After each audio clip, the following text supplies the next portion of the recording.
أبا عبد الله يا أبا عبد الله. اعوذ باللہ من الشیطان الرجیم. بسم اللہ الرحمن الرحیم. الحمد للہ رب العالمین. الصلاۃ والسلام علی اشرف الانبیاء والمرسلین سیدنا و نبینا ابی القاسم محمد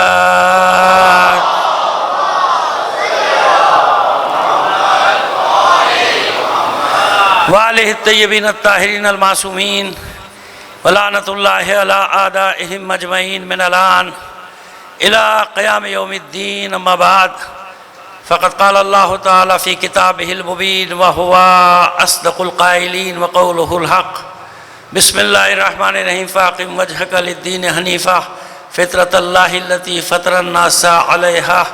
صلوات بھیجئے محمد علی محمد پر.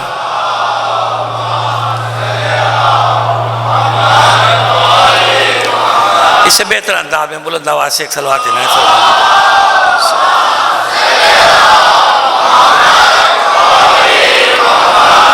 بات ہو رہی ہے ہماری دین حنیف پر، اور کچھ اعتراضات ان کے جوابات بھی ہم آپ کو دیتے چلے جا رہے ہیں. تھوڑا سا لادینیت اور اس کی طرف سے پیدا ہونے والے سوالات کے بارے میں آج ہم سے بات کریں گے. یہ بھی اب ایک فیشن ہو گیا ہے. لادینیت بھی ایک فیشن بن گیا. جیسے اور فیشن ہو جاتے ہیں نا، دین میں بھی کبھی کبھی فیشن آ جاتے ہیں. اس میں بھی لوگ فیشن کا راستہ اختیار کرتے ہیں. ماڈرنزم، جدید طریقے کون سے ہیں، اس طرف جانا شروع ہو جاتے ہیں، جدید طریقوں پہ. اسی طرح ایک فیشن یہ ہوتا ہے کہ جی میں تو ایتھیسٹ ہوں، میں نہیں مانتا کسی چیز کو نہیں مانتا. یوں آئے ہیں یوں چلے جائیں گے، جیسے آئیں ویسے چلے جائیں گے. حالانکہ صرف ایک سوال، بنیادی سوال کا جواب نہیں دے سکتے. ایک آپ کے بھی حوالے وہ سوال کیے دیتے ہیں، ایک سوال کا جواب نہیں ہے. صرف ایک سوال. جب کوئی آپ کے سامنے بڑھ کر لادینیت کی بات کرے، میں لادینیت کا لفظ استعمال کر رہا ہوں، حالانکہ ان لوگوں کو عام طور پہ کہا جاتا ہے دہریہ. کیا کہا جاتا ہے؟ دہریہ. آج دہریہ کی تشریح آپ کے سامنے کریں گے کہ دہریہ کہتے کسے ہیں. ٹھیک ہے نا؟ دہریہ الگ ہے، ملحد الگ ہے. ملحد وہ ہوتا ہے جو لا دین، اس کو ایتھیسٹ کہتے ہیں، جس کا کوئی دین نہ ہو. دہریہ کیا ہے وہ آپ کو بتا دیں گے. دہریہ کسے کہتے ہیں؟ عموماً یہ اصطلاح ان کے لیے استعمال کی جاتی ہے جو اللہ کو نہیں مانتے، کہتے دہریہ ہے، اللہ کو نہیں مانتا. لیکن ایسا نہیں ہے. دہریہ کا معنی کچھ اور ہے، وہ بھی آپ کو سمجھا دیتے ہیں. لیکن پہلے ایک سوال آپ کے حوالے کر دیں. صرف ایک سوال. کوئی نہیں ہے اس کا بنانے والا کائنات کا؟ نہیں، کوئی نہیں ہے. کوئی سوال جواب نہیں ہے؟ نہیں، کوئی نہیں ہے. کوئی سزا جزا نہیں ہے؟ نہیں، کوئی نہیں ہے. کسی عبادت کی ضرورت نہیں ہے؟ نہیں ہے. روزہ نماز یہ اس کا کوئی فائدہ نہیں ہے. ماذا یہ وہ بتا رہے سوال جو اٹھایا جاتا ہے، جو سوال کیا جاتا ہے وہ یہ ہے، اس کا کوئی فائدہ نہیں. اچھا جناب، دیکھیے ایک بات تو پہلے یاد رکھیے، سوال تو بھی آپ کے حوالے کریں گے، مقدمہ بنا لیں. ایک بات تو یاد رکھیے کہ ایک ہوتا ہے بے عمل نہیں کر رہا، احکامات الہی پہ یا احکام الہی پہ عمل نہیں کر رہا. اسے کہتے ہیں معصیت کار. یہ کیا ہے؟ گناہ گار ہے. حکم ہے، عمل نہیں کر رہا. اللہ کے احکام کا منکر نہیں ہے، اللہ کے احکام کا منکر نہیں ہے، ضروریات دین کا منکر نہیں ہے، لیکن عمل نہیں کرتا. بس نہیں کرتا. ماحول، حالات جو بھی ہو، پرورش، گھر کا ماحول، باہر کا ماحول، اسکول کا ماحول، کالج کا، جو بھی ہے، ان عوامل میں سے کوئی بھی عامل ہے، ہمیں اسے بحث نہیں. بھائی یہ نہیں کرتا، عمل نہیں کرتا. لیکن ضروریات دین کا منکر نہیں ہے، انکار نہیں کرتا. یہ جانتا ہے کہ میں نہیں کر رہا مگر یہ اللہ کا حکم ہے. میں نماز نہیں پڑھ رہا لیکن یہ اللہ کا حکم ہے. انکار نہیں کر رہا. منکر فرق ہو گیا نا، منکر میں اور معصیت کا، بے عمل میں اور منکر میں فرق ہو گیا. انکار نہیں کر رہا روزے کا کہ روزہ واجب نہیں، کہ واجب ہے بھائی میں نہیں رکھتا. اب اس کے لیے وہ بہانے تراشے، جو بھی کرے اس کی مرضی، جو بھی اس کے پاس تعویل ہے وہ تعویل کرے گا، انکار نہیں کرتا۔ ایک بار ہے منکر ضروریات دین، یہ بڑی مصیبت ہے، یہ بہت بڑا عذاب ہے، اس شخص کے لیے بھی بہت بڑا عذاب ہے جو انکار کر بیٹھے ضروریات دین کا کہ نہیں اس کی ضرورت ہی نہیں ہے، اسے کہتے ہیں منکر۔ تو فرق سمجھ میں آ گیا، ایک بار ہے بے عمل، ایک بار ہے منکر۔ بے عمل کے لیے گنجائش موجود ہے، کبھی نہ کبھی راستے پہ آ جائے گا، میری بات سن کے آ جائے، کسی اور عالم کی بات سن کے آ جائے، کسی بڑے کی بات سن کے آ جائے، سمجھ میں آ جائے بات کہ نہیں بھائی آ جاؤ اسی راستے پہ آ جاؤ، کیونکہ جانا ہے مرنا ہے، کچھ کام نہیں آئے گا، مرنے کے بعد سوائے عمل کے نہ پیسہ نہ دولت نہ ماں باپ نہ بھائی نہ بہن کوئی کام آنے والا نہیں ہے۔ جو میں اپنے ساتھ لے کے جاؤں گا وہ ساتھ تو لے کے جانا ہے نا، تو ساتھ کیا لے کے جائے گا؟ اپنا عمل لے کے جائے گا بھائی، ٹھیک ہے نا۔ اب جہاں یہ بھی ہے وہاں ایک اور مسئلہ ہے، جب قبر میں عمل ساتھ لے جانے کی باری آئی تو ایک گروہ اور پیدا ہو گیا، ہاں ہے نا ہمارے پاس ایک عمل ہے، بس وہ لے کے جائیں گے وہ کافی ہے، بات ختم ہو گئی۔ لو بھائی اس نے اپنا راستہ تلاش کر لیا، اس نے اپنی جان چھڑا لی کہہ کے کہ ہاں ہمیں بھی معلوم ہے قبر میں اعمال کام آئیں گے، عمل کا ہمارے پاس ایک عمل ہے، اب جو بھی عمل ہے، میں کوئی وضاحت نہیں کر رہا کسی کے لیے، ہر ایک کے پاس ایک نہ ایک عمل ہے، کوئی وہ عمل لے کے جاؤں گا میری بخشش ہو جائے گی۔ بھائی یہ تو اپنی مرضی سے کہہ رہا ہے، یا یہ اللہ کا حکم ہے، یا رسول کا حکم ہے، یا علی کا حکم ہے، یا ائمہ طاہرین کا حکم ہے، کس کا حکم ہے؟ بے شک اعمال میں آپ جانتے ہیں کہ کچھ اعمال ایسے ہیں جو سب کو انجام دینے ہیں، کچھ عمل ایسے ہیں کہ جن کی وجہ سے باقی اعمال کے قبول ہونے کی ضمانت ہے نا، ضمانت ہے نا، وہ عمل ضمانت ضرور ہے، یہ نہیں ہو سکتا کہ انسان باقی اعمال کو چھوڑ دے اور خالی ضمانت ہی کو لے کے چلا جائے۔ بھائی وہ جو اعمال آپ انجام دے رہے ہیں، مثال کے طور پہ نماز روزہ جو بھی اللہ کی طرف سے واجب انجام ہے، ان سب کی قبولیت کی ضمانت کیا ہے؟ کیسے قبول ہو گئے؟ پڑھ رہے ہیں، سارے پڑھ رہے ہیں، نمازیں پڑھ رہے ہیں، روزے رکھ رہے ہیں، کروڑوں آدمی اربوں آدمی کر رہے ہیں، اعمال کر رہے ہیں، ضمانت کہاں ہے؟ عمل تو دینا، انجام دینا ہے، اس ضمانت کا نام ہے ولایت اہل بیت۔ سمجھ میں آگئی بات؟ اس لیے ولایت کو تمام اعمال کے گرد حصار کی حیثیت حاصل ہے کہ جب جاؤ گے بھائی مرنے کے بعد تو پہلے اسکول آف تھاٹ پوچھا جائے گا، وہ تو سب صحیح ہے، تم نے نمازیں پڑھی روز سب رکھے، یہ بتاؤ کہ کس اسکول سے آئے ہو، کس مدرسے سے آئے ہو، کس کالج سے آئے ہو، کس یونیورسٹی سے آئے ہو۔ پر جو ہی وہاں اعلان ہوگا کہ یہ ولایت کے مکتب کا آدمی ہے، یہ ولایت کے مدرسے کا آدمی ہے، یہ ولایت کی یونیورسٹی کا آدمی، تو آدھا مسئلہ تو ویسے ہی حل ہو گیا، آدھے نمبر تو مل گئے صحیح جگہ سے پڑھ کر آنے کے۔ فطرت اللہ التی فطر الناس علیہا، یہی فطرت ہے، یہاں بھی یہی اصول ہے نا کہ پہلے دیکھا جائے گا کہاں سے پڑھ کے آیا۔ کچھ یونیورسٹیز ہماری یہاں ایسی ہیں، شہر کا نام نہیں لیں گے، صوبے کا نام بھی نہیں لیں گے، مصیبت کھڑی ہو جاتی ہے، اور ہمارے صوبے کو بدنام کر رہے ہیں۔ تمہیں کیا کوئی بدنام کرے گا؟ تم ماشاءاللہ انٹرنیشنل ہو، بین الاقوامی شہرت یافتہ لوگوں، تمہیں مزید کیا بدنامی کی ضرورت ہے؟ ختم ہو گئی تم پر بدنامیاں، ختم ہو گئی، حد ہو گئی، فنش دی اینڈ۔ اس سے آگے بدنامی کی کوئی منزل ہی نہیں ہے جس پہ تم کھڑے ہوئے ہو۔ سمجھ رہے نا جسے کہہ رہا ہوں؟ صلوات بھیجیے محمد آل محمد پر۔ لیکن پھر بھی ہمارے پیچھے پڑ جائے گا، میرے شہر کا نام لے دیا، میرے صوبے کا نام لے دیا۔ نہیں میں کسی شہر صوبے کا نام نہیں لے رہا، میں تو کہہ رہا ہوں کچھ یونیورسٹیاں اب بھی ایسی ہیں کہ ان کا نام سنتے ہی کرنٹ لگ جاتا ہے، دنیا میں جہاں بھی لے کہا نہیں بھائی یہ کو لے جاؤ، اس کو واپس لے جاؤ۔ اور میں تو ایسی یونیورسٹی اور میڈیکل کالج کو بھی جانتا ہوں کہ وہاں سے پاس کیے ہوئے کو خود وہاں پہ نہیں رکھا جاتا کہ یہ تو ہمارے یہاں کا پڑھا ہوا ہے، ہمیں پتہ ہے کیا پڑھا ہے اس نے۔ یقین جانے، میری بات کا یقین کر لیں، میں جانتا ہوں نہیں رکھتے۔ وہ کہتے ہیں ہمیں تجھے ڈگری دے دی نا، جا تو جا، کہیں جا بیڑا غرق کر کسی گاؤں میں، دیہات میں، شہر میں، تجھے سفارش سے کہیں نہ کہیں رکھ لیا جائے گا۔ وہ ہمارا بھی ایک بڑا اچھا کیا تلخ تجربہ ہوا۔ اب ظاہر ہاسپٹل سے کس کو فرار ممکن ہے؟ کوئی فرار تو نہیں ہو سکتا، تو اسے مریض ہمارا بھی تھا، داخل تھا وہاں، والد کیا میری والدہ داخل تھی، تو ایک عجیب و غریب قسم کا ڈاکٹر آیا، میں پریشان ہو گیا. میں نے کہا وہ آیا وزٹ پہ, میں سمجھ گیا, مجھے پہلے تو لگا یہ کوئی آدھا پاگل واگل ہے. میں نے کہا یہ اس کا کوئی دماغ خراب ہے کیا ہے, وہ عجیب عجیب حرکتیں کر رہا, کچھ سمجھ بھی نہیں آیا میری. وہ جو ساتھ میں نرسنگ اسٹاف تھا وہ اس کی مدد کر رہا, یہ وہ بیچارہ دیکھ رہا, اس کی کچھ سمجھ میں آ رہی فائل, کچھ نہیں آ رہی. میں سمجھ گیا کہ یہ فارغ ہے, لیکن وہ ڈاکٹر کا لباس پہنے ہوئے, ڈاکٹر فلاں فلاں اس کا نام لکھا ہوا. میں تو اس دن کے بعد سے بہت ڈر گیا بھائی کہ پتہ نہیں کیا ہونے والا ہے. تو خیر وہ چلا گیا, تھوڑی دیر بعد میں وزٹ کے چلا گیا. میں نے ایک اور سے ڈاکٹر سے پوچھا, میں نے کہا بھائی خیریت ہے, یہ کون ہے یہ؟ اس نے بڑا ٹیڑھا سا منہ بنا کے بتایا کہ منسٹری سے آیا ہے. کہاں آیا ہے؟ کہاں سے؟ منسٹری سے آیا ہے, سفارش میں بھیجا گیا ہے کہ گاؤں کا تو بیڑا غرق نہیں کرے گا, ہمارے اپنے گاؤں کا تو بیڑا غرق نہیں کرنا, کراچی چلا جائے, آج کل وہاں یہ سب چل رہا ہے. کراچی سب سے بڑا کچرا خانہ بنا ہوا ہے پاکستان کا, وہیں بھیج دے اس کو. تو وہ صرف ڈاکٹر بن کے نہیں آیا, وہ ہیڈ بن کے آیا وہاں.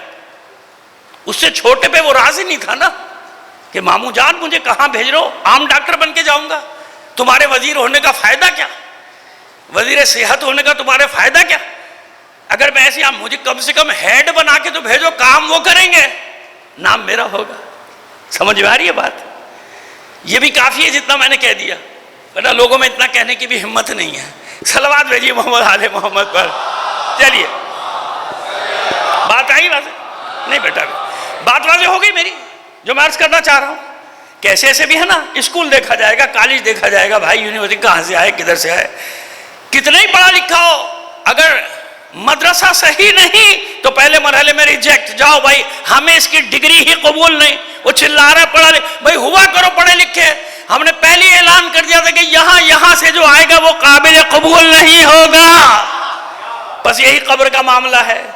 کیا اعمال وغیرہ سب پوچھے جائیں گے, پہلے پوچھا جائے گا آیا کہاں سے ہے, کس مدرسے سے آیا ہے. تو سمجھ میں آ گئی بات جو ہم سمجھانا چاہ رہے تھے کہ یہ ہے ولایت, یہ ہے ولایت علی, یہ ہے ولایت اہل بیت, کہ جتنے بھی اعمال آپ انجام دے رہے ہیں ان اعمال کی قبولیت کی ضمانت ہے ولایت کا اقرار. جتنے بھی اعمال انجام دینے سے نہیں بھاگ جانا, وہ تو کرنا ہی کرنا ہے, وہ اللہ کا حکم ہے. اور اللہ کا حکم کس کے ذریعے آیا ہے؟ حضرت جبرائیل آئے تھے آپ کے پاس, کوئی آواز آئی تھی غیبی؟ نہیں. اسی لیے تو یہ امین ہیں, اسی لیے تو یہ صادق ہیں کہ جو یہ کہہ دیں اللہ کا کلام تو ہوگا اللہ کا کلام. زبان تو وہی ہے نا جس پہ جاری ہوگا, محمد کی زبان ہے یا علی کی زبان یا حسن کی زبان یا حسین کی زبان. جسے یہ کہہ دیں اللہ کا حکم تو اللہ کا حکم. سمجھ میں آ رہی ہے بھائی بات؟ اور جسے کہہ دیں ہمارا کلام تو بن جائے گا حدیث رسول, حدیث علی, حدیث حسن, حدیث حسین. اصطلاحاً حدیث نہیں کہہ رہا, حدیث یعنی فرمان, وہ بن جائے گا فرمان رسول, فرمان علی, فرمان فاطمہ, فرمان حسن, فرمان حسین. چلے جائیے آخر تک اسی طرح سے. صلوات بھیجیے محمد آل محمد پر. آئیے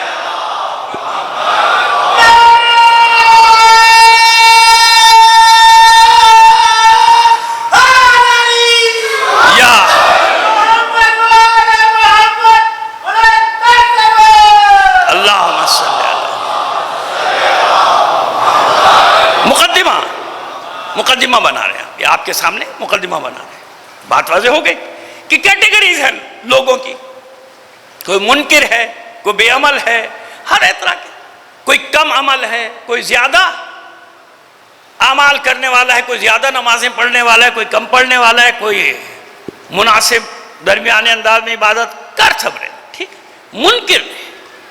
منکر ہو گیا تو مشکل ہو گئی, منکر ہو گیا تو اب اس کی کوئی گنجائش بچی نہیں. سمجھ میں آ رہی ہے بھائی بات؟ آئیے اب آپ کی خدمت پیش کریں کہ ایک سوال کی مار ہے یہ, بس یہ جو اپنے آپ کو اتھیسٹ کہتے ہیں نا, اپنے آپ کو ملحد کہتے ہیں, صرف ایک سوال, اور پہلا بس یہی سوال ہے. اس کے نیچے جتنی شاخیں بنانا چاہیں بنا لے, پہلے میں ناک آؤٹ ہو جائے گا. کوئی نہیں ہے بنانے والا اس کارخانے کا, یعنی یہ کائنات, یہ کارخانہ کائنات کا کوئی بنانے والا نہیں, کسی نے نہیں بنایا. اچھا یہ بتاؤ کہ تمہیں کس نے بنایا؟ بس یہ ایک سوال ہے، ابھی تشریح کریں گے آپ کو سب سمجھ میں آ جائے گا. ایک سوال ہے بس کہ بھائی یہ بتاؤ کہ تم کیسے آئے؟ خود آئے یا کوئی لے کر آیا؟ کیسے آئے؟ تم خود آ گئے یعنی اپنے آپ کو تم نے خود بنایا یا تمہیں کسی اور نے بنایا؟ کیا جواب دے گا؟ اگر کہتا ہے میں نے خود بنایا تو جانتا ہے غلط ہے، وہ جب تھا ہی نہیں، معدوم تھا تو بنایا کیسے؟ اپنے آپ کو تو نہیں بنا سکتا، کسی اور نے بنایا. بات وہیں پر آ گئی. عقل مند ہوگا تو جواب ہی نہیں دے گا، چپ چاپ چلا جائے گا، کیوں جانتا ہے کہ جو جواب دوں گا اس میں پھر سوال ہے. یہی سوال ہے.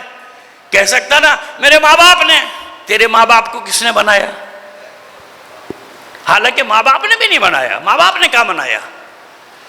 ماں باپ کا ملاپ ہوا، اور معذرت کے ساتھ تو قرآن کی زبان ہے اور ظاہر ہے کہ اسی میں بات کی جاتی ہے.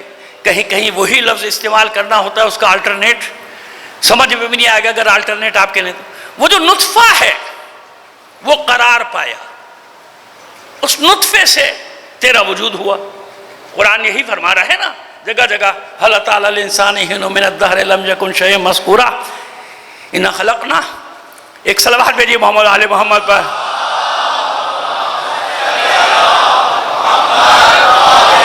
من نطفة أمشاج نبتلیہ فجعلناہ سمیعا بصیرا. ایسے ہی ہے نا، ہم نے اس کو ایک چھال مارنے والے قطرے سے، نطفے سے اس کو پیدا کیا. یہ اللہ کا دعویٰ ہے. تو ماں باپ کا ملاپ ہوا، نطفہ. سوال وہیں آ گیا. چلو چھوڑو ماں باپ کو کس نے بنایا، یہ نطفہ کس نے بنایا؟ یہ نطفہ، یہ ملاپ کی طاقت کس نے دی؟ یہ کہاں سے آیا؟ یہ کس نے دیا؟ اس ایک سوال کے پیچھے اتنے سوال کہ عقل مند ہوگا پہلے سوال میں بھاگ جائے گا، کیونکہ جانتا ہے کہ اس کے پیچھے سوال سوال سوال سوال کہاں تک جائے گا، کہاں سے آئے. یہ تو صرف انسان کی بات ہے، صرف انسان. یہ نظم و ضبط کی کائنات، نظم و ضبط خود بخود وجود میں آ گئی. نظم و ضبط اگر کوئی بنانے والا نہیں تو کبھی تبدیلی آ جائے نا، تغیر آ جائے نا. گردش لیل و نہار میں آپ 5000 سال کا کیلنڈر بنا سکتے ہیں، نہیں بناتے؟ شمسی کیلنڈر چاند کا بھی بن سکتا ہے، لیکن چاند کا بن جائے گا اصلی تو مولوی کہاں جائے گا جو تنخواہیں لے رہا ہے ہر مہینے بیٹھ کے نا. معلوم ہے نا آپ کو روزی روٹی لگی ہوئی ہے، لہٰذا میں اس معاملے پہ نہیں بولتا. چلو 10-15 آدمیوں کی تنخواہیں چل رہی ہیں، چلنے دو. ورنہ کیلنڈر 5000 سال کا چاند کا موجود ہے اب بھی، اور شمسی تو آپ 10,000 سال کا بنا لو. کیسے بن گیا بھائی؟ کبھی تبدیلی آ گئی تو 100 سال بعد گردش بدل جائے؟ نہیں بدلتی. 365 دن کے اوقات، شرعی اوقات ہیں کہ نہیں آپ کے پاس؟ اب تو موبائل میں ہیں کہ کب فجر کا وقت ہوگا، کب اول صبح ہوگی، کب طلوع آفتاب ہوگا، کب اشراق ہوگا، کب زوال ہوگا، کب عصر ہوگی، کب اصیل کا وقت جو پہلی مجلس میں بتایا تھا، کب اصیل کا وقت شام کا وقت ہوگا، کب رات ہوگی، کب نصف لیل ہوگی. سب ہے نا، سب لکھا ہوا ہے. کیوں لکھ لیا بھائی؟ کیا پتہ بدل گیا پھر تو کیا ہوگا؟ نہیں بدلتا. کیوں؟ یقین ہے گردش لیل و نہار پہ. ایک مثال دے رہے ہیں، سب سمجھ میں آ گیا نا ایک مثال سے کہ پوری کائنات کا نظام ایسے ہی چل رہا ہے نا. جبھی تو پروردگار کہہ رہا ہے کہ تم غور فکر نہیں کرتے ان نشانیوں میں. عقل ہے سوچتے نہیں ہو، آنکھیں ہیں دیکھتے نہیں ہو. صرف اس نظام پہ غور کر لو جو نظم و ضبط کا پابند ہے، تو تمہیں یقین آ جائے گا کوئی ہے جس نے اس نظام کو بنایا ہے. نعرہ حیدری محمد و محمد صلوات اللہم صلی علیہ وسلم. نظام وجود میں آ ہی نہیں سکتے جب تک کوئی بنانے والا نہ ہو. یہ جتنے بھی ازم ہیں، فلا ازم فلا ازم فلا ازم فلا ازم، بنائے ہیں نا کسی نے تو وجود میں آئے ہیں. فطرت اللہ التی فطر الناس علیہا، جس فطرت پہ پیدا کیا گیا ہے انسان سارے کام وہ کرتا ہے. لا تبدیل لخلق اللہ، یہ اللہ کی سنت ہے، اس میں کوئی تبدیلی آنے والی نہیں ہے. یہ خلقت کی اس کی سنت ہے، یہی طریقہ کار ہے، اسی طرح چلو گے تو لاشعوری طور پہ انسان وہ سارے کام کر رہا ہے کہ نظام بناؤ، نظام بناؤ، نظام اچھا بنائے برا بنائے، جو بھی بنا رہا ہے نا کہ نہیں بنا رہا؟ بنا رہا ہے۔ اب آئیے دوسرے مسئلے کی طرف آتے ہیں۔ هل أتى على الإنسان حين من الدهر لم يكن شيئا مذكورا، کوئی قابل ذکر نہیں تھا انسان، ایک ایسا وقت بھی آیا تھا دہر میں۔ کس میں؟ دہر میں۔ دہر کہتے ہیں زمانے کو۔ میں نے بھی آپ کی خدمت میں عرض کیا کہ دہریہ اصطلاحاً ان کو کہا جاتا ہے جو اللہ کو نہیں مانتے گا، یہ بھائی یہ بالکل دہریہ ہے، یہ اللہ رسول کچھ نہیں مانتا، یہ مذہب نہیں مانتا، نہیں، دہریہ کا یہ معنی نہیں۔ بے شک عام ہو گیا اصطلاح میں، عرف عام میں یہ لفظ پھیل گیا کوئی بات نہیں، لیکن میں آپ کو اصل معنی بتانا چاہ رہا ہوں۔ دہریہ ضروری نہیں کہ وہ شخص ہو کہ جو اللہ کو نہیں مانتا، نہیں، ممکن ہے اللہ کو مانتا ہو مگر دہریہ ہو، رسول کو مانتا ہو مگر دہریہ ہو، اماموں کو مانتا ہو دہریہ ہو، قرآن پڑھتا ہو دہریہ ہو، نماز پڑھتا ہو دہریہ ہو، اور جتنے بھی اعمال عبادات بجا لاتا ہو مگر دہریہ ہو۔ کیا معنی؟ میں نے عرض کیا دہر کے معنی زمانہ، زمانہ۔ وہاں بھی اگر اصطلاح گئی نا لادین کے لیے تو اسی وجہ سے گئی کہ مادہ پرست، مادہ پرست یعنی مادی چیزوں کی پوجا کرنے والا، جو کچھ ہے یہ مٹیریلزم ہے، بس میٹر ہے اور کچھ نہیں ہے کائنات میں، میٹر میٹر میٹر، یہ میٹر ہے جو حرکت کر رہا ہے، یہ مادہ ہے جو حرکت کر رہا ہے، اس مادہ پرست کو کہا گیا دہریہ۔ تو اب مجھے بتائیے دہریہ، اب اور آسان ترجمہ کروں، دہریہ یعنی زمانے کی پوجا کرنے والا، مادے کی پوجا کرنے والا۔ تو میں نے ابھی کیا عرض کیا آپ سے، کیوں نماز پڑھ رہا ہے؟ کیا زمانے کی پوجا کرنے والا نہیں ہے؟ زمانے کے پیچھے بھاگ رہا ہے، مال کے پیچھے بھاگ رہا ہے، مادے کے پیچھے بھاگ رہا ہے۔ ارے مولوی ہو، ڈاکٹر ہو، انجینئر ہو، جو بھی زمانے کے پیچھے بھاگ رہا ہے یعنی دہریہ، زمانے کے پیچھے جانے والا، ممکن ہے عبادت کرتا ہو مگر مادہ پرست ہو، عبادت کرتا ہو مگر مال کا پجاری ہو، عبادتیں کرتا ہو مال کا سجدہ کرتا ہو، عبادتیں کرتا ہو مال لوٹتا ہو، عبادتیں کرتا ہو زمینوں پہ قبضے۔ کتنا خطرناک کام ہے یہ، غصب غصب غصب۔ ہمارے یہاں روز اول سے غاصبوں سے دوری ہے کہ نہیں یہ دوری؟ تو بس یہ سوچ لیا کیجئے کبھی کبھی کہ اگر ہمارے یہاں بھی کوئی ایسا کام کرے گا تو کیا کرے گا؟ وہ دہریہ ہے۔ اب آئیے کیسے کرتے ہیں کام، یہ آ گیا دہریہ کی تعریف بتا دی میں نے آپ کو۔ کیوں لادین بن گیا میں؟ مثال کے طور پہ جو بن جاتے اب وہاں پہ لاتے ہیں آپ کو، کیوں بن گیا دہریہ میں؟ ارے بھائی دیکھو نا مذہب میں ہے کیا؟ مذہب میں سوائے قتل و غارت گری کے کچھ بھی تو نہیں ہے۔ مذہب کے نام پہ جتنا خون خرابہ ہوا کسی چیز پہ نہیں۔ مذہب میں ہے کیا سوائے خون خرابے کے؟ مذہب کے نام پہ جتنی جنگیں، مذہب کے نام پہ جتنی قتل و غارت گری ہوئی، ہاں ایک حد تک مانتے ہیں ہم آپ کی بات، ایک حد تک، پوری نہیں، 100% نہیں، ایک حد تک مانی۔ لیکن چلیے اسی پہ بات کریں، ہم آپ کو پہلے اس کا جواب دے دیں کہ ایسا کیوں ہے، مذہب کے نام پہ کیوں یہ خون خرابہ قتل و غارت گری؟ پہلا جواب یہ سن لیجئے کہ جب تک سیاسی شاطروں کو، سیاسی میدان کے فنکاروں کو اقتدار حاصل کرنے کے لیے مذہب کی ضرورت تھی، مذہب کا لیبل لگا کے سامنے آتے تھے تاکہ اقتدار حاصل کیا جائے، اقتدار کو مضبوط کیا جائے، آگے مذہب کو رکھو۔ کیوں؟ یہ ایسی حساس چیز ہوتی ہے کہ لوگوں کا تقدس، لوگوں کی روحانیت، وہ سب اس سے وابستہ ہوتا ہے۔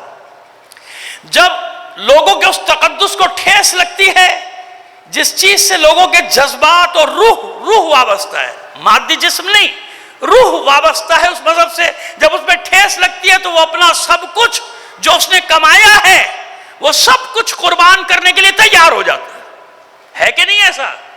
مذہب کے نام پہ سچ ہو، جھوٹ ہو، حق ہو، باطل ہو، بھی میں اس کی بات کر ہی نہیں رہا، میں تو دنیا کی بات کر رہا ہوں، دنیا میں جو قانون ہے وہ یہ ہے نا، مذہب کے نام پہ سب قربان کر دے گا۔ اس لیے کیا کرتے تھے یہ بادشاہ، کیا کرتے تھے یہ عامر، کیا کرتے تھے یہ ڈکٹیٹر، کہ مذہبی جذبات کو بھڑکایا کرتے تھے کہ فلاں لوگوں نے تمہارے مذہب کی توہین کی، فلاں لوگوں نے ایسا کیا، فلاں لوگوں نے ایسا کیا، ٹوٹ پڑو، اور اس کے نتیجے میں ان کا اقتدار مضبوط ہو جاتا تھا، اقتدار لیتے تھے۔ ایک حد تک، میں نے کیا کہا، ایک حد تک میں آپ کی اس بات سے متفق کہ ہاں بادشاہوں نے، سیاستدانوں نے، ان سب نے مذہب کو اپنے اپنے لیے استعمال آج بھی بعض جگہ کر رہے ہیں کہ نہیں کر رہے، حالانکہ دین سے ان کا کوئی تعلق نہیں، لیکن جہاں ضرورت پڑتی ہے دین کو آگے لے آتے، مذہب کو، کسی کو تباہ برباد کرنا ہے، کسی کی شخصیت خراب کرنی، کسی کے پیچھے ڈالنا ہے قوم کو، کسی کو بھگانا ہے، کسی کو مروانا ہے، ایک مذہبی لیبل، ایک مذہب کی بے حرمتی اس کے ساتھ لگا دی جائے۔ میں ان کی حمایت نہیں کر رہا جو بے حرمتی کرتے ہیں، وہ لعنتی جو کتاب خدا کی بے حرمتی کرتے ہیں، لیکن بڑے تعجب کی بات ہے، کچھ عرصے پہلے جب ایسا کیس ہوا تھا کسی ملک میں، غالباً سویڈن میں یا ناروے میں، جناب یہاں تو کراچی سے خیبر تک سب بند ہو گیا تھا، نہیں ہو گیا تھا، سڑکیں بند، گاڑیاں جلا دی گئیں، لوٹ لی گئی، مار دیا گیا، لوگوں کو مارا گیا، پولیس کو مارا گیا، نہ معلوم کس کس کو مارا گیا، سب کچھ ہوا کہ نہیں ہوا؟ آج کیا ہوا؟ کہاں گئے؟ بس استعمال ہوا نا۔ میں نے کیا کہا مذہب کہ کب استعمال کرنا ہے، کہاں استعمال کرنا ہے، سمجھ میں آ گئی بات؟ کیونکہ آج ان کے فائدے میں نہیں کہ یہ نکلیں، سڑکیں بند کریں، مظاہرے کریں، لہذا آج سوئچ آف، سوئچ یہ آن آف کا کھیل ہے سارا، سوئچ آف، نہیں نکلنا، کیوں؟ اپنے ہیں بھائی، اپنے بیٹھے ہیں، لہذا چپ، ہاں پھر کوئی اور بیٹھا ہوگا پھر دیکھیں گے، پھر تمہیں نکالیں گے سڑکوں میں ڈنڈے دے کے، اپنے سرکاری ڈنڈے دے کے بھیجیں گے، جاؤ مارو، ہے نا ایسا؟ سمجھ میں آئی بات؟ نہیں، جب بے حرمتی میں تو ہوئی ہے، کی ہے تو سارے اسلامی ممالک کو کیا چاہیے تھا؟ سب سے پہلے مرحلے میں سارے سفیر تو نکالو، اتنی ہمت ہے تم میں؟ نہیں ہے تم میں ہمت نہیں ہے تم میں کہ ان کے سفیروں کو نکال دو اور اپنے سفیروں کو واپس بلا لو۔ جن میں ہمت تھی انہوں نے یہ کام کر دیا، ان کے سفیر کو نکال دیا دھکے مار کے اپنی سرزمین سے، اور اپنا سفیر واپس بلا لیا پہلے مرحلے میں کیا۔ آپ میں ہمت نہیں ہے نا، ہم جانتے ہیں، یہ کہتے ہیں نا کہ نہ خنجر اٹھے گا نہ تلوار ان سے، یہ بازو میرے آزمائے ہوئے ہیں، یہ صرف نہتوں کو مارنے کے لیے ہیں، کمزوروں کو مارنے کے لیے ہیں، ان کا بیڑا غرق کرنے کے لیے۔ ان سے کہاں ٹکراؤ گے تم میں اتنی ہمت ہے؟ پھر کہتے ہو کہ بھئی کیسے ان سے لڑیں، کیسے ان کو، وہ تو یہ کر دیں گے، وہ یہ بائیکاٹ کر دیں گے، وہ فلاں چیز کر دیں گے، ہمارے اسپتال بند ہو جائیں گے، ایسا ہو جائے گا، ویسا ہو جائے گا، آپریشن کے آلات نہیں آئیں گے۔ تو کیوں نہیں بنائے تھے تم نے اتنے سالوں میں؟ ہمارا خون چوستے رہے، مال ہڑپ کرتے رہے قوم کا، کیوں نہیں کیا تھا سب کچھ؟ چلیں چھوڑیں، بات پتہ نہیں کہاں چلی گئی ہے نا۔ یہ کیا کروں میں، میرے کنٹرول میں نہیں ہے یہ باتیں۔ صلوات بھیجیے محمد آل محمد پر، آئیے۔ تو ہے ایسا،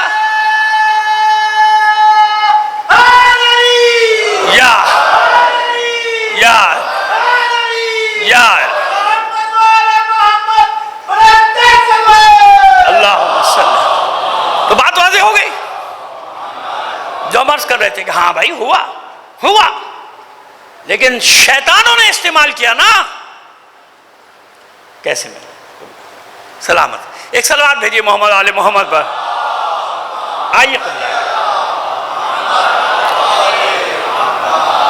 تم نے استعمال کیا نا، اب بھی استعمال کرتے ہیں، مقاصد کے لیے استعمال کرتے ہیں، اور اس کے نتیجے میں پھر وہ دہریت، لادینیت اور یہ سب وجود میں آتی ہے تمہاری حرکتوں کی وجہ سے۔ دین نے کبھی یہ کہا، دنیا کے کسی دین نے بھی یہ نہیں کہا، لیکن ایک الزام ہے آپ کا۔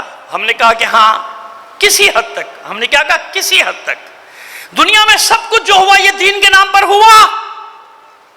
یہ امپائر جو لڑتی رہیں، سامراجی طاقتیں، سامراج بدلتا رہا، پہلے 300 سال میں بدلتا تھا، پھر 200 سال میں، پھر 100 سال، اب 70-80 سال میں سامراج چینج ہو جاتا ہے.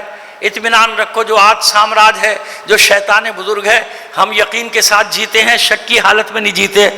ہمیں معلوم ہے کہ یہ بجھتے ہوئے چراغ کی آخری لو ہے جو بھڑک رہی ہے. ٹائم ہو گیا، ٹائم ہو گیا.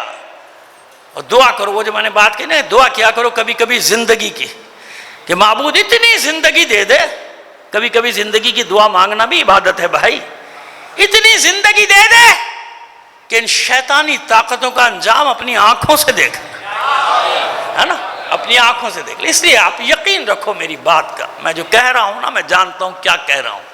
ٹائم ہو گیا ان کا، لیکن وہ بجھتے بجھتے آخری بار بھڑکتا ہے چراغ.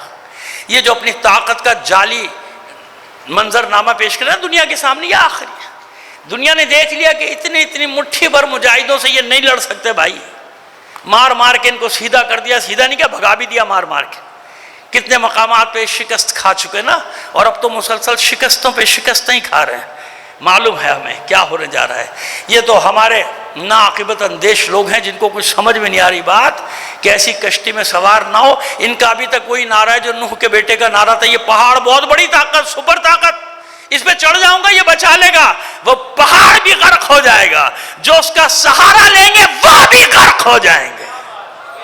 ایسے نہیں ہے قرآن میں جو مثالیں پیش کی ہیں وہ ایسی مثالیں نہیں ہیں اس طرح کی. خیر چلیے بات کو آگے. اچھا اب میں سوال کرتا ہوں، یہ جتنے ازم جب سے شروع ہوئے مذہب کی وہ پوزیشن نہیں رہی، بلکہ آپ نے خود بھی مذہب کو ڈیگریڈ کرنا شروع کر دیا سوائے اسلام کے. اسلام کے تو پیچھے پڑے نا. میں 3 دن سے کہہ رہا ہوں کہ ایک اسلام کو ٹارگٹ کیا ہوا. کیوں؟ اور کسی دین میں نظام کی صلاحیت نہیں ہے، اور کوئی دین نظام کی حیثیت سے نافذ ہو نہیں سکتا نا. اسی لیے کوئی چرچ تک محدود ہو گیا، کوئی معبد تک محدود ہو گیا، مندر تک محدود ہو گیا. وہ انتہا پسندی وغیرہ سب اپنی جگہ، نظام نہیں ہے. ہندوازم کوئی نظام نہیں ہے، اسی لیے وہ سیکولرزم کا سہارا لیتے ہیں. کرسچینٹی کوئی نظام نہیں ہے، دین ہے، مذہب ہے، لیکن نظام نہیں ہے جو نافذ ہو سکے. اب تک جو نظام کا دعوے دار بن کے سامنے کھڑا ہوا ہے وہ ہے اسلام. وہ کون سا مذہب ہے؟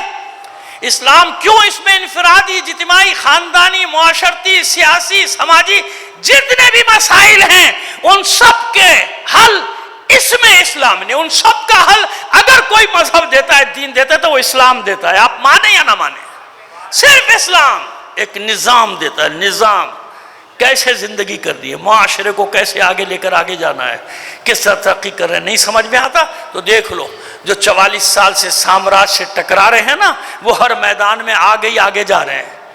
ہر میدان میں، سائنس کے میدان میں بھی، ٹیکنالوجی کے میدان میں بھی، ہر میدان میں. تمام تر دنیا کے بائیکاٹ کے باوجود سر اونچا کر کے کھڑے ہیں دنیا کی قوموں میں. کیوں؟ علم ہے، علم ہے، علم ہے. صلوات بھیجیے محمد آل محمد پر. یہ جو عالمی مارکیٹوں کی لڑائی ہوئی، جنگ عظیم اول، جنگ عظیم دوم، یہ مذہب کی لڑائی تھی؟ مذہبی تو نہیں تھی، یہ تو مارکیٹوں پہ قبضے کی لڑائی تھی نا. کتنے آدمی مرے تھے. مذہب پہ جھٹ سے الزام رکھنے سے پہلے جاؤ جو تم نے لکھا وہی پڑھ لو کہ ان دونوں جنگوں میں 10 سے 15 کروڑ آدمی ہلاک ہوا. کہاں تھا مذہب؟ مذہب تو نہیں تھا ان جنگوں میں. تو مارکیٹوں پہ قبضے کی لڑائی تھی، زمینوں پہ قبضے کی لڑائی تھی. جتنی سامراجی جنگیں ہوئی فرانس کے انقلاب سے لے کر آج تک، مذہب تو کہیں نہیں تھا. ملکوں کے اندر فرقے وارانہ موجود اور ہے. جنگیں جو ہوئی، عالمی جنگیں، بڑی بڑی جنگیں دنیا میں جو مذہب کے نام پر تو نہیں ہوئی. کتنے قتل و غارت کری ہوئی. وہی اقتدار، جب اقتدار مذہب کے نام سے ملتا تھا تو مذہب کا نام استعمال کرتے تھے. اب دیکھا کہ نہیں، لوگ مذہب کے نام پہ اب اتنا بے وقوف نہیں بنتے، عقل آ گئی، لہذا اب ازم آنے شروع ہو گئے. فلاں ازم، فلاں ازم، فلاں ازم. انسانیت کے لیے یہ ازم بہتر، انسانیت کے لیے یہ ازم بہتر، انسانیت کے لیے یہ ازم بہتر. مختلف ازم لے کر آ گئے نا، یہ ازم لاؤ، وہ ازم لاؤ، وہ ازم لاؤ. تو یاد رکھیں. پھر تیسرا الزام ڈائریکٹ، پہلے مذہب پہ، جیسے میں نے کہا، بعد میں اسلام. اب کون نشانہ بنتا ہے؟ اسلام. سب سے بڑی مثال دیتے، جبر سے پھیلا، تشدد سے پھیلا، قتل و غارت گری سے پھیلا اسلام. مثال کا اسپانیہ میں کیا کیا؟ بابل کو فتح کیا تو کیا کیا، عراق کو فتح کیا تو کیا کیا، مصر کو فتح کیا تو کیا کیا، ایران کو فتح کیا تو کیا کیا، ہندوستان میں آئے تو کیا کیا؟ بھائی ہندوستان میں تو خالی دوسروں کو نہیں مارا، ماشاءاللہ مسلمانوں کو جب کوئی نہیں ملتا تو آپس میں شوق پورا کرتے ہیں، نہیں کرتے۔ اب میری سمجھ میں نہیں آتا جب وہ کہتے ہیں نا کہ اسلامی جہاد جہاد، تو میں کہتا ہوں بھائی مجھے ایک بات سمجھا دو کہ ابراہیم لودھی اور بابر کی لڑائی، شیر شاہ سوری کی لڑائی اور ہمایوں کی لڑائی میں کون جنتی ہے کون دوزخی ہے؟ بھائی یہ کون سی سامراجی جنگ تھی؟ کس سامراج کی لڑائی تھی؟ کس سے جنگیں ہوئی؟ پانی پت کی پہلی دوسری تیسری جتنی بھی پانی پت میں لڑائیاں ہوئی یہ کس کے درمیان؟ مسلمانوں کے درمیان ہوئی نا، آپس میں لڑتے رہے۔ یہ جنگیں، یہ کون سا جہاد ہے؟ کون سی اسلامی جنگیں تھی؟ ایک دوسرے کو مارا ہے تخت کے لیے، تخت کے لیے، تخت کہ ہندوستان کا تخت میرے پاس ہو۔ اور بڑے فخر سے کہتے ہیں کہ بعض لڑائیاں تو، اب میں کیا کہوں، بچے بیٹھے ہوئے جوان بیٹھے ہوئے، خاتون کے چکر میں ہو گئیں۔ ایک خاتون کو حاصل کرنے کے لیے ہزاروں ادھر کے مر گئے، ہزاروں ادھر کے مر گئے، تاریخ ہے جناب، تاریخ۔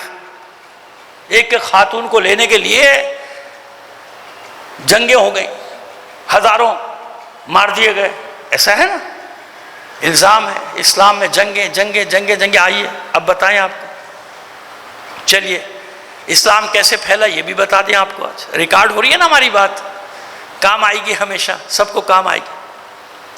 اسلام تلوار سے پھیلا، اسلام تلوار، اور ہمارے بھی کچھ گاؤدی ہیں احمق، ہمارے بھی ہیں، ہمارے سے مراد ہے کہ مسلمان اسلام میں بھی ہیں، بڑے فخر سے کہتے ہیں تلوار سے۔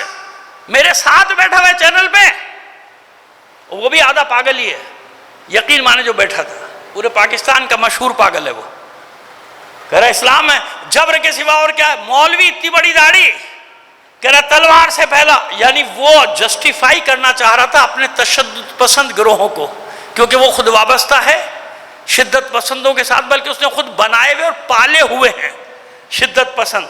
وہ جب چاہتا ہے ان کی مدد سے ایسی تیسی کر دیتا ہے، سڑکوں کی شہر کی سب کی ایسی تیسی کر دیتا ہے۔ وہ جناب بیٹھا ہوا میرے سامنے کہہ رہا ہے اسلام میں اور ہے کیا؟ یہ جو فرما رہے ہیں حسن ظفر صاحب بیٹھ کے یہاں پہ، اسلام تو تلوار سے پھیلا، اسلام تو جنگوں سے پھیلا ہی پھیلا۔ میں نے کہا بھائی یہ کیا، یہ تو آن ایئر جا رہی ہے، بارو خدا کو خوف کر۔ تو سنو، 13 سال مکے کے، کوئی جنگ ہوئی؟ کوئی جنگ ہوئی؟ حضور کو جانا پڑا، یعنی اتنی سختی کہ حضور کو مکہ چھوڑ کے مدینہ آباد کرنا پڑا، جس کو یثرب پہلے کہتے تھے، مدینہ آباد کرنا پڑا۔ ٹھیک ہے، کہ نہیں وہاں کیسے جنگ کرتے، وہاں تو لشکر نہیں تھا، جنگیں تو مدینے میں ہوئی۔ ہاں یہی تو ہم بھی کہہ رہے ہیں، جنگیں کہاں ہوئی؟ مدینے میں۔ پہلی جنگ بدر، پڑھتے ہو بچوں؟ نہیں پڑھتے اسکولوں میں؟ یہ بھی مجھے پڑھانا پڑے گا، پرائمری کی بات ہے۔ میں نے سوچا تھا شاید 10-12 بچے ایک دم کہیں گے جنگ بدر، سب منہ دیکھ رہے ہیں میرا۔ صلوات بھیجیے محمد آل محمد پر۔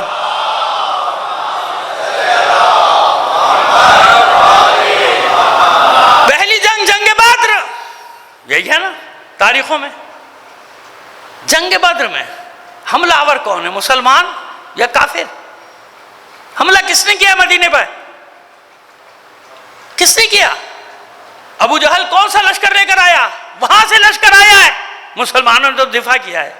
ہمارے یہاں آج کل کچھ جغادری پیدا ہو گئے، وہ جنگ بدر کو بھی توڑ مروڑ رہے ہیں کہ نہیں وہ تو قافلہ جا رہا تھا قریشیوں کا، مسلمانوں نے اس پہ حملہ کر دیا۔ کیوں جھوٹ بولتے ہو، بہکاتے ہو لوگوں کو؟ سنو، بے شک قافلہ گیا تھا، اس پہ حملہ نہیں ہوا، وہ کترا کے گزر گیا 200 آدمیوں کا قافلہ، اور مکے میں باقاعدہ سازش کے تحت یہ خبر گئی۔ پس منظر سن لو میرے بچوں، آج کل سوشل میڈیا پہ بڑی شیطانیاں چل رہی ہیں، اس لیے آپ کو بتا رہا ہوں۔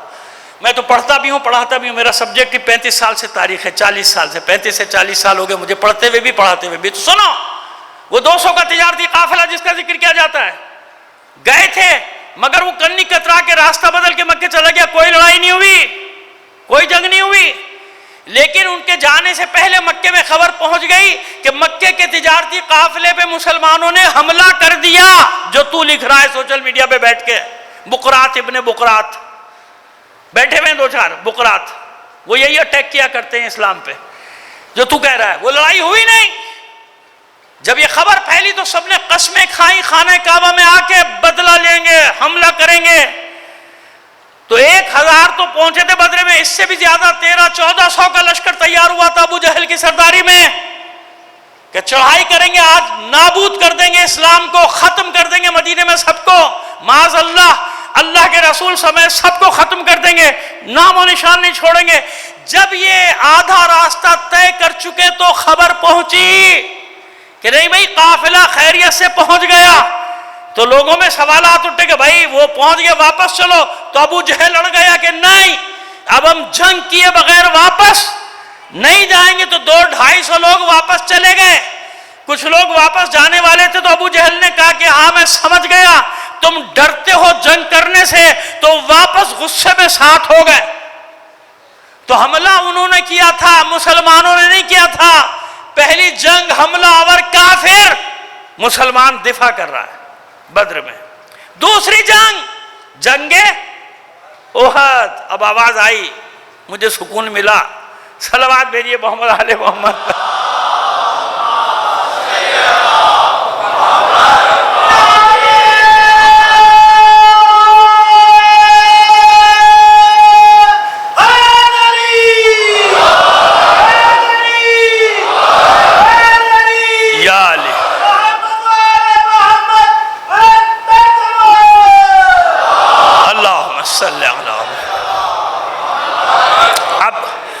گھڑی پہ میری نظر پڑ گئی ہے شارٹ کٹ, لیکن شارٹ کٹ ایسا کہ کل اس کی تفصیل میں جائیں گے.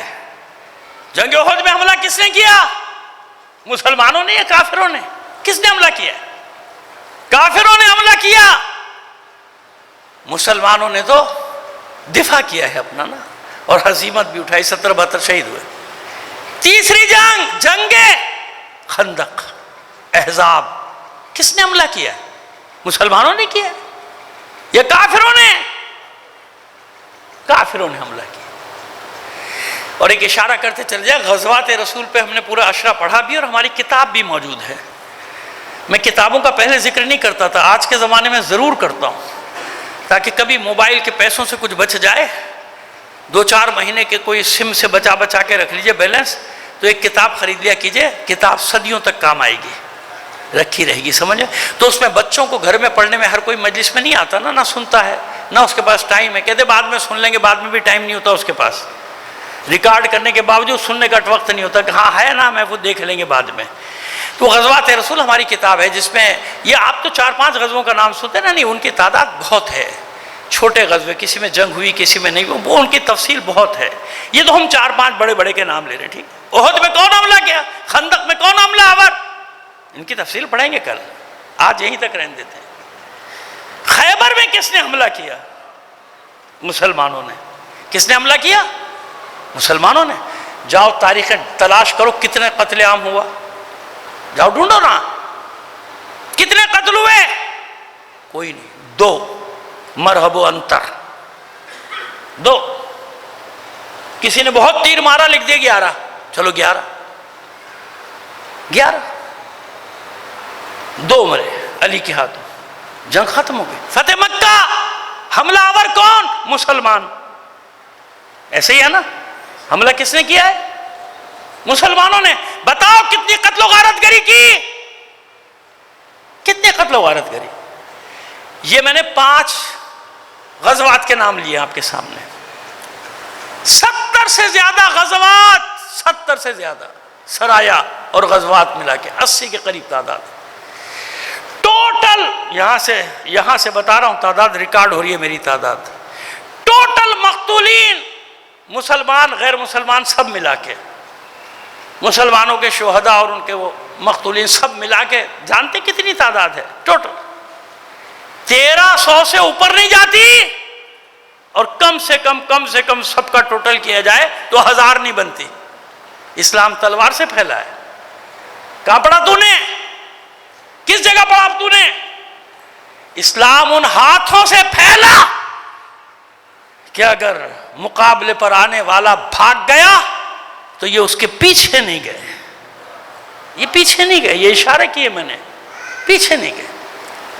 اسلام ان کے ذریعے سے پھیلا کہ جو ابھی قتل ہونے والا ہے ہاتھ سے اس نے توہین کر دی نا، توہین کر دیا. آپ کے لیے سننا بڑا مشکل ہوتا ہے جملے، کیونکہ آج کل ایسی تقاریر آپ کو سنا کے ایسا کر دیا گیا کہ کوئی تاریخ حقیقت بتاؤ منہ بن جاتے ہیں. یہ کیسے ہوگا بھائی؟ کیسے ہو نہیں ہوا تھا، تاریخ میں ہوا تھا ایسا. توہین کی، لعاب دہن پھینکا تو جانتا تھا کہ اب تو میرے گردن کاٹ رہے ہیں، کر دو توہین. جاتے جاتے ہٹ گئے، چھوڑ دیا اس کو، نہیں مارا. اسلام انہی نے پھیلایا، نہیں مارا. وہ حیرت زدہ ہو کے کہتا ہے مارا کیوں نہیں؟ کہ میں اللہ کے لیے قتل کرتا ہوں اور رسول کے لیے. میں نے ایک وار بھی اپنے لیے نہیں کیا ہے. تو نے جو حرکت کی نا مجھے غصہ آ گیا تھا، میں ڈر گیا کہیں یہ ایک قتل اپنے نفس کی خاطر نہ کر دوں. اس ہستی کو نفس پیغمبر ہونے کا حق ہے. تفصیل میں جائیں گے کل. میں نے عرض کیا نا کہ گھڑی ہم نے دیکھ لی اور ہم مختصر کریں گے اس بات کو. ان کو حق ہے جنہوں نے قربانیاں دی ہیں، جنہوں نے سب کچھ دیا ہے، کیونکہ تمہارا ان سے کوئی تعلق نہیں. تمہیں وہی نظر آیا فتوحات فتوحات فتوحات، یہ فتح کر لو، وہ فتح کر لو، وہ فتح کر لو، اور جس طرح فتح کیا تھا اسی طرح واپس بھی چلا گیا سارا، ہسپانیہ سمیت. اور جو بچا کچھ ہے ان کے میں سے اکثر کی حالت یہ کہ یا غلام ہیں یا پٹھو ہیں، یا غلام ہیں یا پٹھو ہیں. یہ حال ہے تمہارا. لیکن جن لوگوں نے اسلام پھیلایا تھا وہ آج بھی اسلام کے مورچے میں ڈٹے ہوئے اور للکار رہے باطل قوتوں کو، مقابلہ کر رہے ہیں، ان کی آنکھوں میں آنکھیں ڈال کے کھڑے. یہ ہے وہ اسلام جو پھیلایا گیا اللہ کی مرضی سے، اللہ کے حکم سے. یہ ہے وہ اسلام جس کا وارث اللہ کا رسول اپنے بعد بنا کر گیا تھا علی کو، مانو یا نہ مانو. یہ ہے وہ اسلام، یہ ہے وہ حقیقی اسلام کہ اگر کربلا نہ ہوتی تو یہی ہوتا. آج ایک ہی بات ہوتی کہ اسلام تلواروں سے پھیلا تھا، تلوار سے چلا گیا، ختم ہو گئی. لیکن یہ کربلا جس نے بچا کے رکھا اسلام حقیقی کو، خالص اسلام کو بچا کے رکھا. یہاں ہیں قربانیاں، سب کچھ قربان کیا ہے حسین نے. یقین کی اس منزل پر ہے نا حسین. جن کو اپنی سچائی کا یقین نہیں ہوتا نا، اپنے بچوں کو میدان میں نہیں لاتے. آپ کے بچوں کو میدان میں لائیں گے، اپنے بچوں کو کیوں لائیں گے؟ اپنے بچوں کو تو چھپا کے رکھیں گے، سجا کے رکھیں گے. وہاں دوسرے ملکوں میں انگلینڈ، امریکہ، جرمن کائے کے لیے بنے؟ ان بدبختوں کے لیے تو بنے ہوئے. یہ سارے ان کے بچوں کے لیے بنے ہو. دبئی میں ہوں گے، یہاں ہوں گے، وہاں، کیونکہ اپنی سچائی کا یقین نہیں ہے نا. جنہیں اپنی سچائی کا یقین ہو قربانی کے میدان میں سب سے پہلے اپنے جگر کے ٹکڑوں کو لے کر آتے ہیں. یہ سچائی ہے نا کہ ثانیہ زہرا اپنے بچوں کو وصیت کر رہی ہے، نصیحت کر رہی ہے، نصیحت کہ دیکھو بچوں، ایسا نہ ہو کوئی تم پہ سبقت لے جائے. سب سے پہلے تم میدان میں جانا، اپنے ماموں پہ قربان ہو جانا. اور بچوں نے ماں سے عہد و پیمان کیا، مادر گرامی اطمینان رکھیے، بس آپ اجازت دلوا دیجیے گا، پھر دیکھیے گا بدر و احد کے نقش و نگار کھینچ دیں گے میدان میں. بتائیں گے ان کو ہم کس کے پوتے ہیں اور کس کے نواسے. خوش ہو گئی تھی زینب. صبح انتظار کر رہی ہے کہ کب میرے بچوں کی شہادت کی خبر آئے گی، کب میرے بچوں کے لاشیں آئیں گے. لاؤ ایسی مائیں دنیا میں، لاؤ ایسی مائیں. یہ کربلا کی مائیں ہیں جو بچوں کی لاشوں کا انتظار کر رہی ہیں، بے چین ہے کہ کب میرے بچوں کی لاشیں آئیں گی. ایک کے بعد ایک کی خبر، ایک کے بعد ایک، بے چینی بڑھ رہی ہے. زوال کا وقت گزر گیا، ظہر کا وقت گزر گیا، بے چینی بڑھ رہی ہے. ثانیہ زہرا کی جب بے چینی حد سے زیادہ بڑھی تب ثانیہ زہرا نے، آپ میری طرف ہوتے ہیں مصائب جب میں پڑھتا ہوں، چاہتا ہوں کہ آپ کی توجہ میری طرف، بیٹا زیادہ ہل جل مت کرنا ہے نا، مصائب خراب ہو جاتے ہیں. یہ گریے کی راتیں ہیں، یہ چند راتیں ہمارے پاس بچی ہیں. انشاءاللہ اگر زندگی رہی تو اس میں دل چاہتا ہے انسان کا نا کہ آل رسول کا ذکر ہے نا، اب زینب کے بچوں کا ذکر ہوگا، کوئی ڈسٹربنس نہیں چاہتا.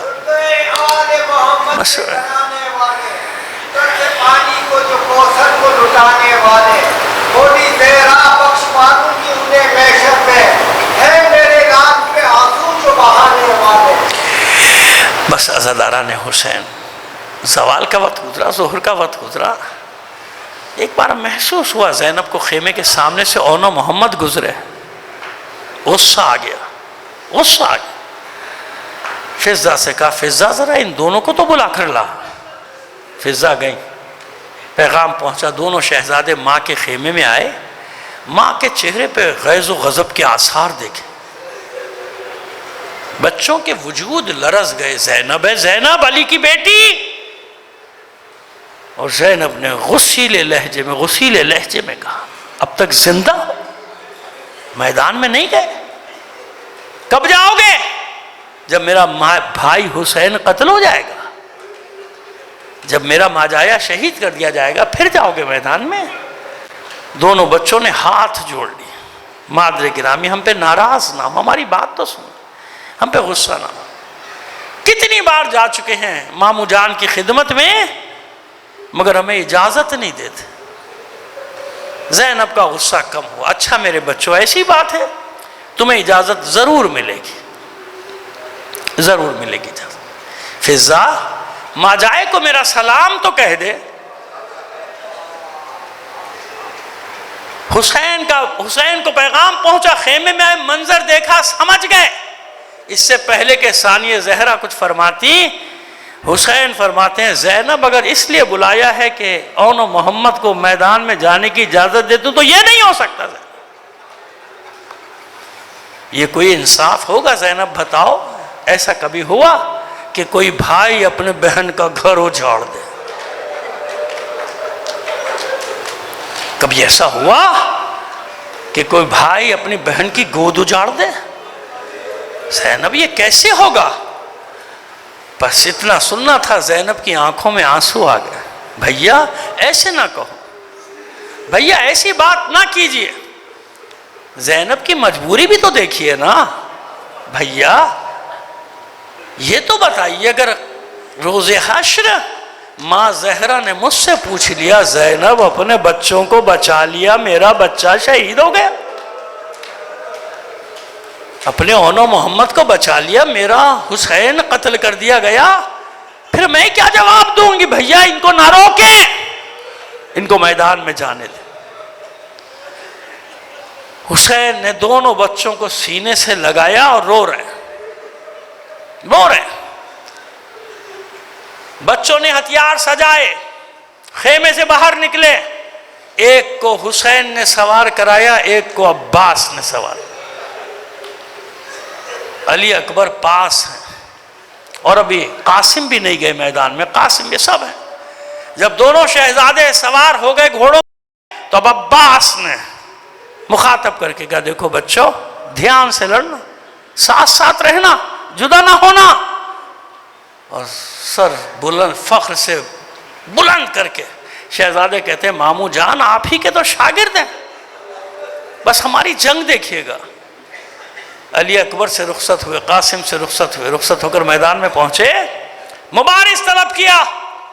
جو جانتا ہے سو جانتا ہے، رجس پڑی پہلے، جو نہیں جانتا جان لو، ہم حیدر کرار کے نواسے اور جعفر طیار کے پوتے، جس نے انہیں جنگ کرتے نہیں دیکھا آؤ ہمارے مقابلے پر۔ بس عزاداروں، بچوں کی للکار سن کر ایک ایک کر کے آتے تھے، اور دونوں بھائیوں میں سے کوئی ایک انہیں جہنم میں پہنچاتا تھا۔ پسر سعد نے چلا کر کہا اکٹھا حملہ کرو، ایک ایک کر کے جاؤ گے پورا لشکر کاٹ کے پھینک دیں گے، حیدر کرار کے بیٹے ہیں یہ۔ اب جب حملہ ہوا، زینب کے شیروں نے حملہ کیا اور آگے بڑھتے چلے گئے، پسر سعد کے خیمے تک پہنچ گئے۔ وہ ملعون ڈر کے بھاگا نکل کے، بھاگتے بھاگتے کہتا ہے سامنے نہیں آ سکتے، چاروں طرف سے گھیر لو، دور سے تیروں کا میں تو برسا سکتے ہو۔ گھیر لیا چاروں طرف سے تیر اندازوں نے دونوں شہزادوں کو، اب سامنے کوئی لڑنے والا نہیں ہے، دور سے تیروں کا میں برس رہا۔ شہزادے، زینب کے شہزادے تیروں سے چھلنی ہو گئے، زخموں سے چور ہو کر جب چھوٹا بھائی گرنے لگا، بڑے بھائی کو آواز دی بھائی میری خبر لے، میں گیا، میں چلا۔ بھائی کہاں سے جواب دے؟ اس کے بھی تو ہتھیار گر گئے، تلوار چھٹ گئی، برچھی گر گئی، سپر گر گئی۔ جب دوسرا بھائی بھی زخموں سے چور ہو کر گرنے لگا گھوڑے سے، تو اب اس نے آواز دی، یا خالہ ادرکنی، مامو جان ہماری خبر لیجئے، ہماری مدد کیجئے، ہم نے اپنی جان آپ پر قربان کر دی۔ آواز خیموں تک پہنچی، حسین، عباس، علی اکبر سب دوڑے میدان میں۔